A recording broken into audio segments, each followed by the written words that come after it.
యేసంటే ఎవరో తెలుసా, ప్రేమంటే ఎవరో తెలుసా, దేవుడంటే ఎవరో తెలుసా, త్యాగమంటే ఎవరో తెలుసా.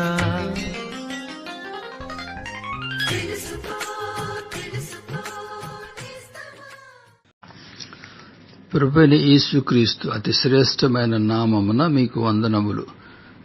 పరిశుద్ధ గ్రంథమైన బైబిలు నందు యోహాను సువార్త 19వ అధ్యాయము 30వ వచనములో ఈ రీతిగా చదువుచున్నాము.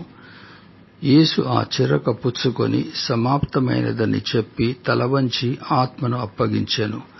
ప్రభువైన యేసుక్రీస్తు శిలువపైని 28 ప్రవచనములు నెరవేర్చిన తరువాత సమాప్తమైనదని చెప్పెను. మానవుల రక్షణ నిమిత్తము తండ్రి తన ద్వారా నిర్ణయించిన కార్యమును ప్రభువు నెరవేర్చెను.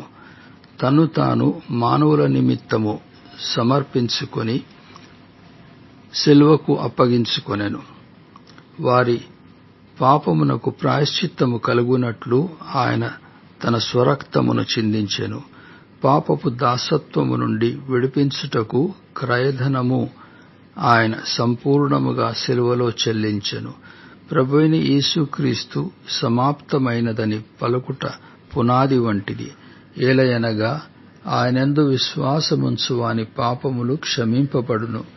సమాప్తమాయనని ప్రభువు పలికినది ఆయన విజయమును సూచించుచున్నది. ఎవరైతే ప్రభువైన యేసుక్రీస్తునందు విశ్వాసముంతురో వారి నిమిత్తము ఆయన ప్రాయశ్చిత్తమయ్యున్నాడు. ప్రభువునందు విశ్వాసముంచుట ద్వారా ఆ వ్యక్తి పాపముల చేత అపరాధముల చేత చచ్చినవాడైనప్పటికీ ప్రభువునందు బ్రతికింపబడిన అనుభవము కలిగి ఉండును. ప్రభువునందు విశ్వాసముంచుట ద్వారా అతని మీద ఇక శిక్షావిధి ఉండదు.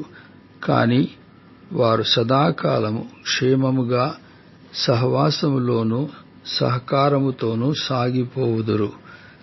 మీరును ఇలాంటి భాగ్యము కలిగి ఉండవలనని మేము మీ నిమిత్తము దేవుని ప్రార్థించుచున్నాము.